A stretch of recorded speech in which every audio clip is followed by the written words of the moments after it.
Começa agora o Chão e Paz, o seu programa do bem.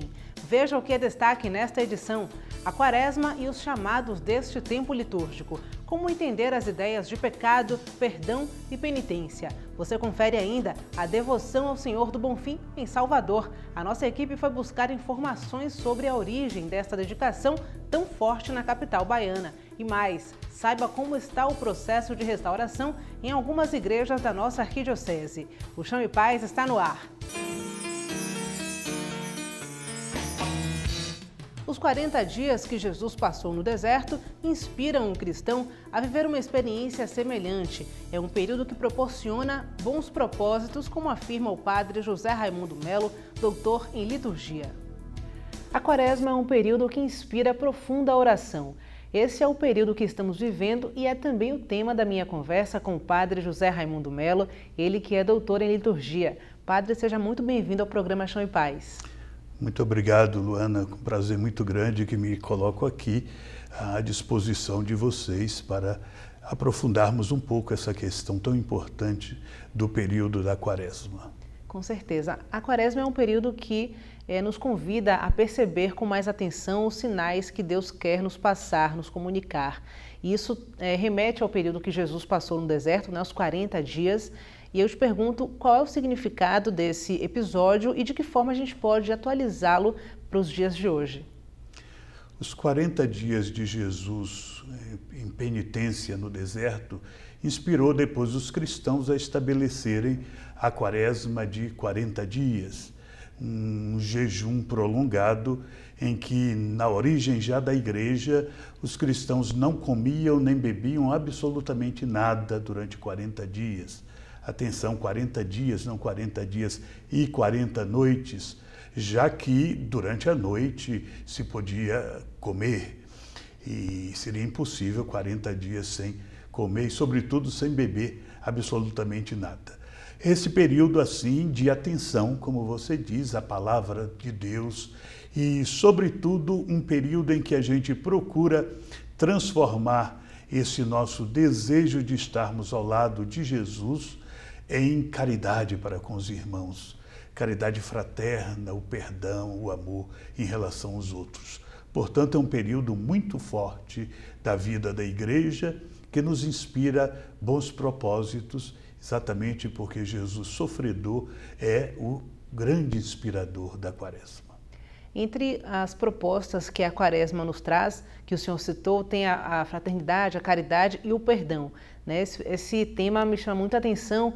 Eu queria saber como é que a gente pode conceituar essa postura, essa prática.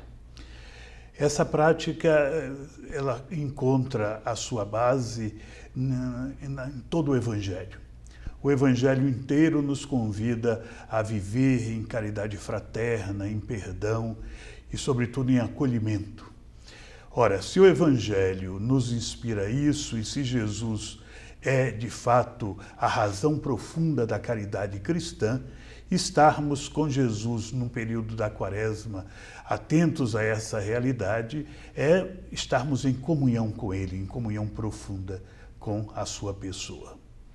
E o perdão, especificamente, ele às vezes é complexo pelo fato da dificuldade de entender. Muita gente confunde perdoar com esquecer, por exemplo, E eu queria saber de forma prática como é que a gente pode chegar a esse entendimento nos nossos cotidianos, na nossa vida comum, como é que a gente pode colocar em prática isso.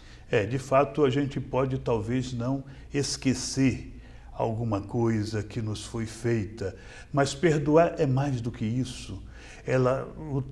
Perdoar ultrapassa o nível simplesmente do intelecto e, portanto, da lembrança, para residir numa razão religiosa muito mais profunda. Estar como Jesus, perdoar por Jesus, amar com Jesus, são elementos muito mais profundos do que simplesmente esquecer ou se lembrar do mal que foi feito contra nós.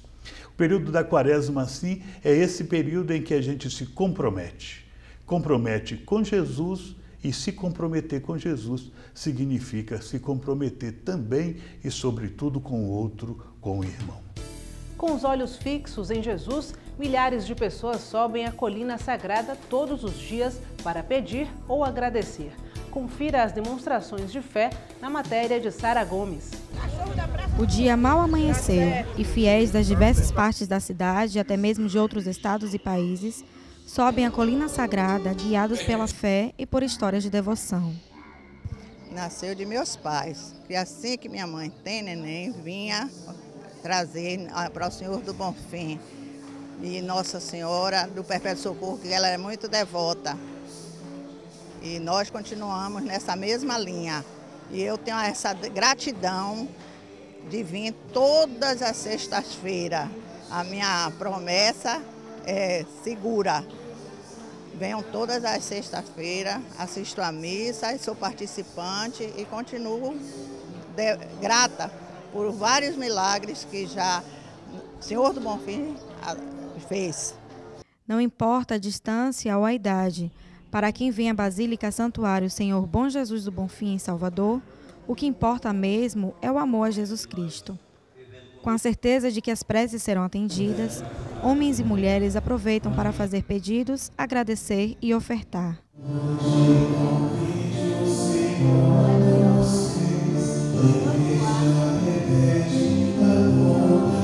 Em 2004 eu sofri um infarto e fiquei internado no Sagrada Família por 19 dias. E ao sair, a minha esposa disse que anos depois me traria aqui. Eu já conhecia, mas não de adentrar assim, a igreja é a primeira vez. Aí ela veio para pagar essa promessa. A imagem do Senhor do Bonfim, que é o próprio Cristo na cruz, chegou à capital baiana no ano de 1740, pelas mãos do capitão de mar e guerra Teodósio Rodrigues de Faria. Em 1745, o capitão colocou a imagem para a veneração na capela Nossa Senhora da Penha de França e fundou uma irmandade de devotos leigos que passou a se chamar Devoção do Senhor do Bonfim e que até hoje tem como prioridade zelar e manter o culto ao Senhor do Bonfim, o Filho de Deus. Eu estou aqui para agradecer ao Senhor pela graça alcançada que eu tive, né?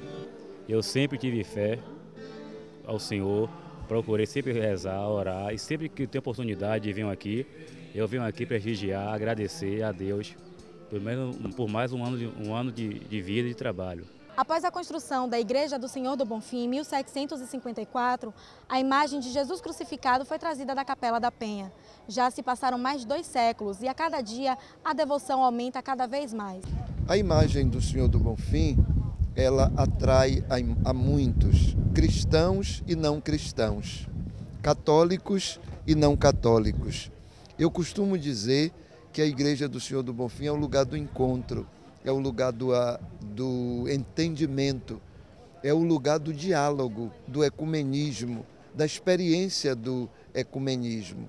Então muitos vêm aqui buscando respostas para suas dúvidas, buscando conforto, buscando reencontrar a alegria e o ânimo perdido, como também vêm agradecer pelos benefícios recebidos, pela promoção no emprego ou profissionalmente.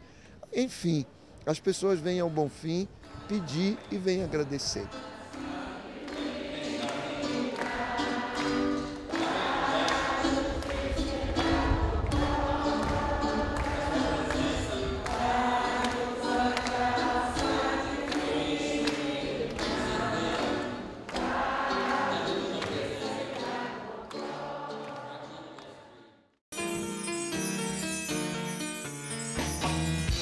A penitência e o jejum são práticas cheias de significado. Confira de onde vem e qual é o sentido de cada uma delas na segunda parte da minha conversa com o padre José Raimundo Melo.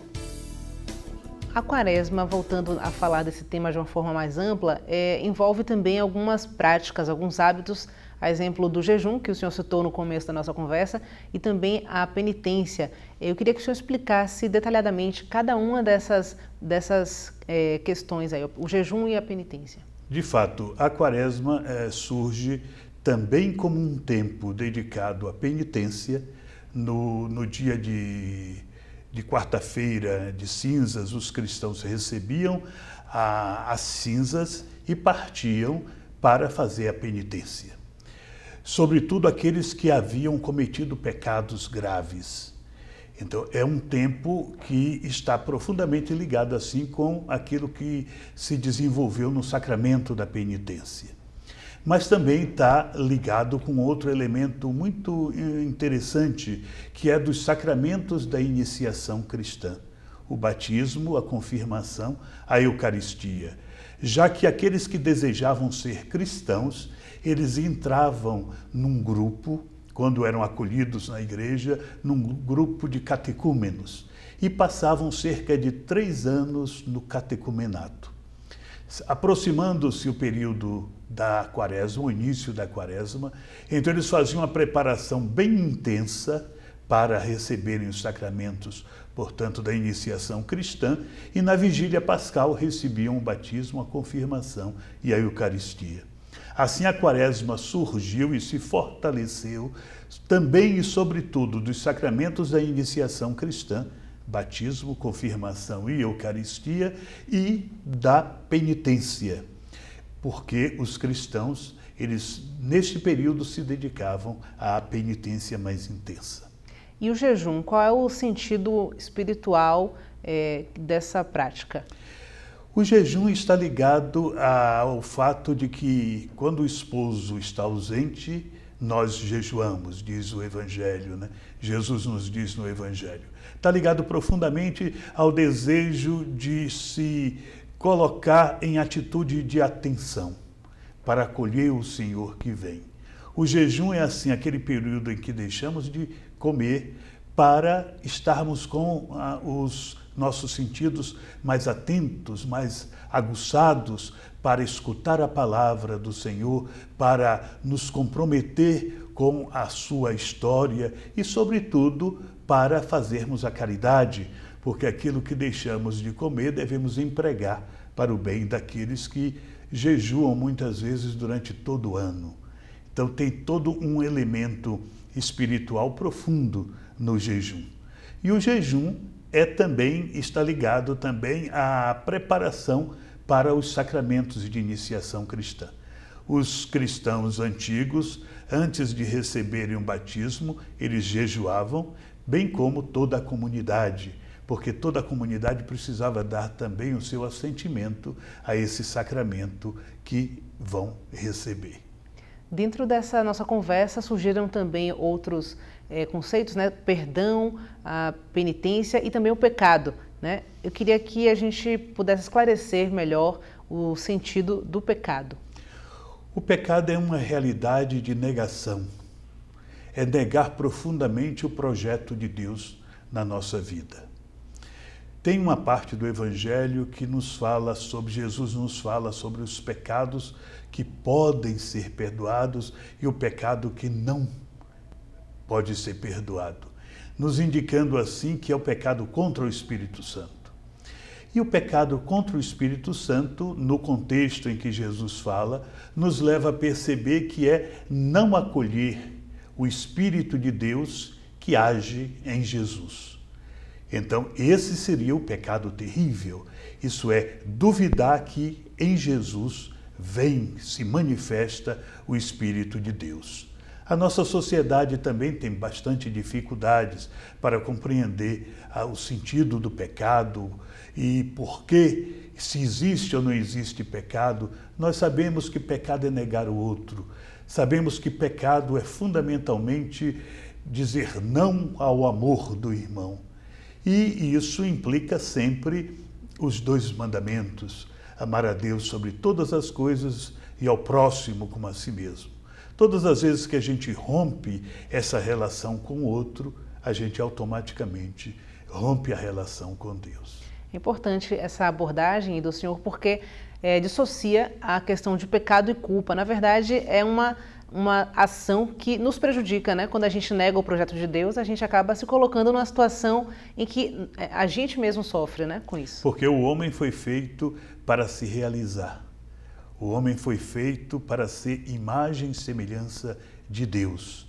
Nós temos, por exemplo, aquela passagem belíssima lá no início do livro do Gênesis: crescei, multiplicai e dominai a terra. Muitas vezes a gente compreende esse texto como o Senhor nos mandando multiplicar o número de pessoas no mundo.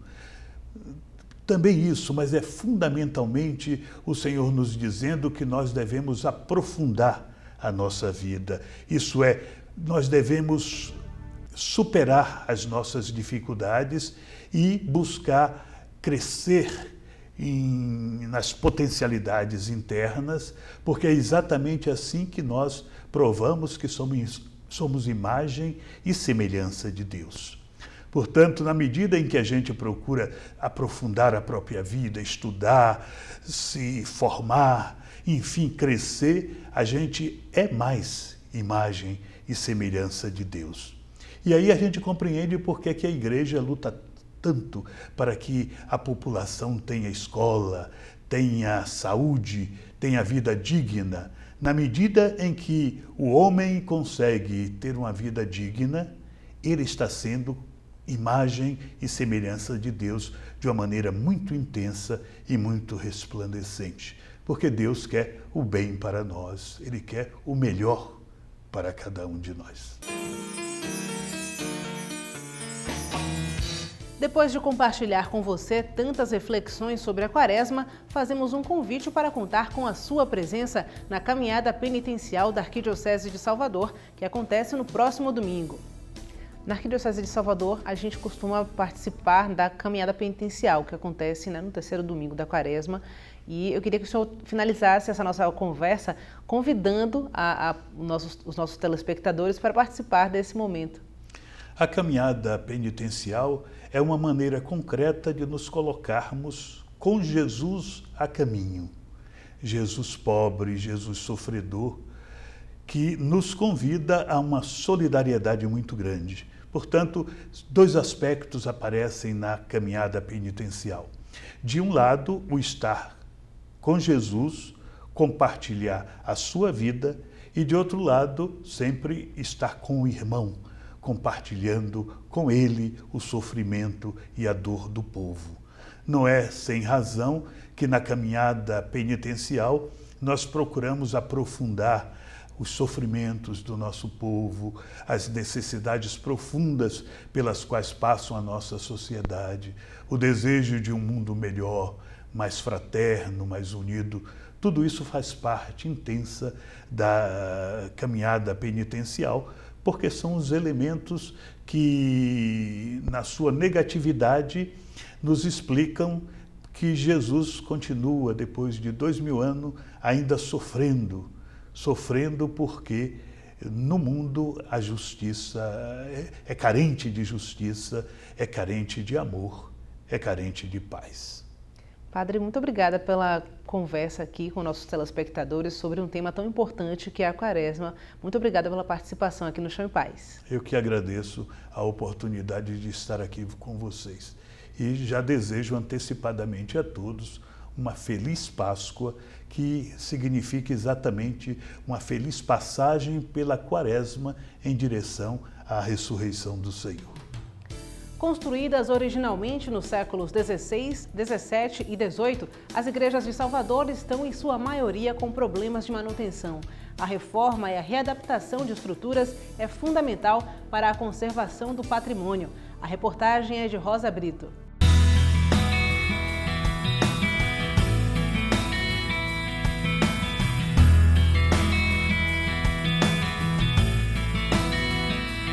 Madeira apodrecendo, arcos desgastados pelo tempo, mofo nas paredes, esculturas em péssimo estado de conservação. Tudo isso caracteriza a situação em que se encontram as igrejas de Salvador. Mas como anda esse processo de reforma? Será que estamos preparados para restaurar?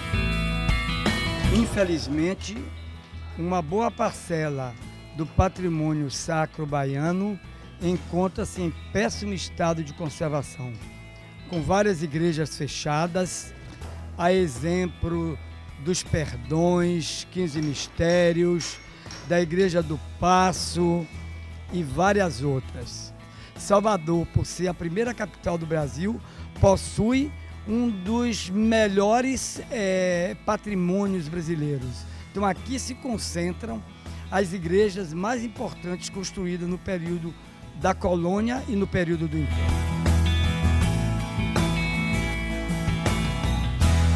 Igreja de Santana, centro de Salvador. Olhando aqui de fora, parece que está tudo tranquilo, calmo, mas é só dar alguns passos e nos deparamos com madeiras e vigas, o que transforma um lugar santo em uma verdadeira obra.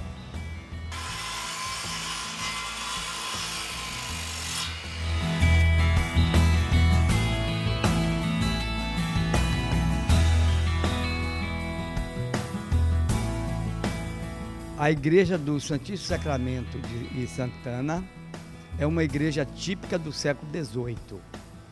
A sua construção foi definida em 1746 e a caixa arquitetônica ficou pronta em 1752.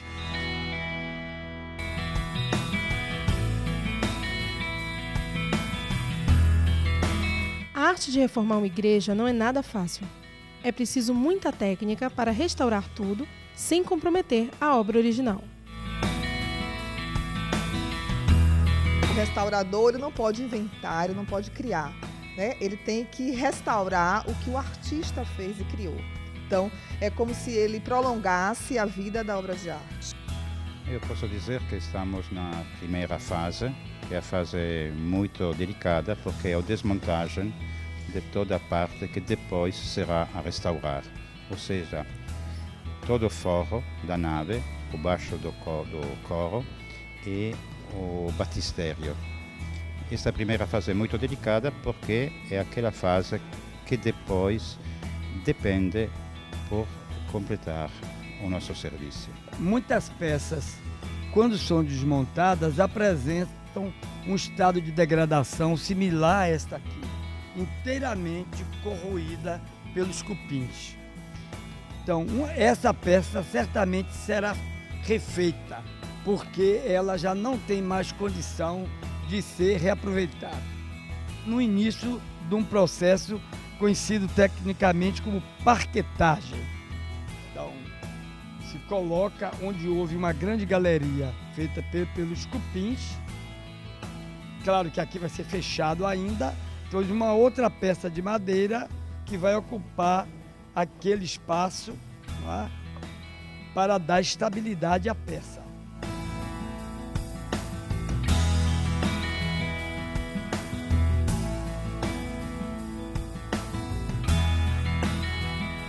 Estamos agora nesse processo de faceamento, que é o processo para proteger a camada de tinta e de base de preparação que está soltando. Depois, a última etapa, uma das últimas é de massamento e a reintegração. A reintegração é você, com a tinta própria para restauro, você faz o tom próximo do original, onde existe uma perda, uma lacuna, sempre respeitando a obra de arte, né? Se limitando só àquela área. Além de Santana, outras igrejas também estão em processo de reforma. É o caso da Igreja da Graça, que já está reformando, e da Catedral Basílica, que retoma sua obra esse ano.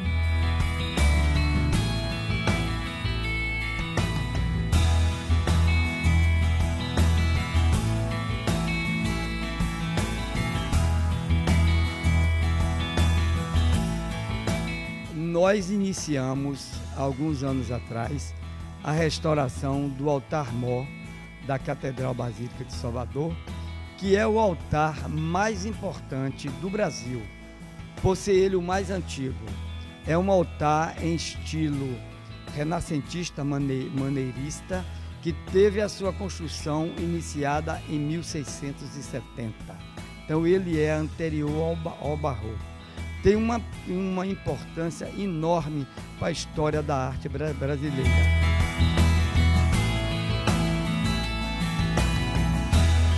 O trabalho de um restaurador requer tempo. É necessário que cada obra seja concluída de acordo com suas necessidades. Mas e as celebrações? Será que são comprometidas com a rotina das obras?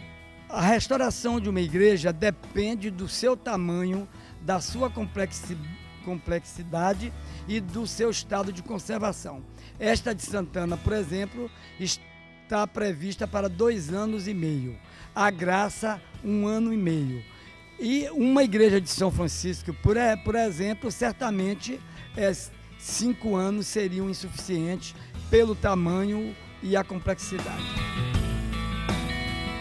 Casa aqui de Santana, o Padre Abel transferiu a nave para a sacristia. Então as missas não foram interrompidas, que elas estão sendo realizadas na sacristia, que embora tenha um espaço menor, ele consegue fazer as celebrações. Depois de tanto concerto, nada mais prazeroso do que ver a obra finalizada. As igrejas de Salvador, além de templos de oração, são também pontos de visitação turística que ganharão mais valorização após reformados. O Chão e Paz fica por aqui e você pode entrar em contato com a nossa equipe através do e-mail chãoepaz@arquidiocesesalvador.org.br e no portal www.arquidiocesesalvador.org.br você pode rever esta e outras edições do programa, além de encontrar mais informações sobre a nossa igreja. Para você, uma ótima semana. Fique com Deus e até o próximo Chão e Paz.